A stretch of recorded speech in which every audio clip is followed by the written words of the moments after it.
നമ്മുടെ തോട്ടത്തിലൂടെ ഒന്ന് നടന്നാലോ? കുറച്ച് കഴുങ്ങും കുറച്ച് മാവും വാഴ, 1-2 വാഴയും എല്ലാം ഉണ്ട് നമ്മുടെ തോട്ടത്തിൽ.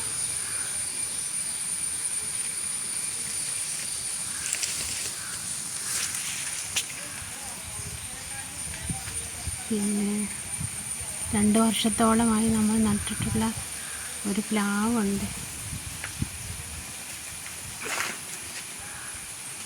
അവനെയും കൂടെ ഒന്ന് കാണിക്കാം.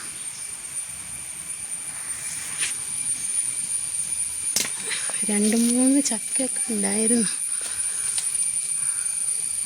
പിന്നെ ലാസ്റ്റ് ഒരെണ്ണം ഉണ്ട്. അതിനെ നമുക്ക് കട്ട് ചെയ്തെടുക്കാം.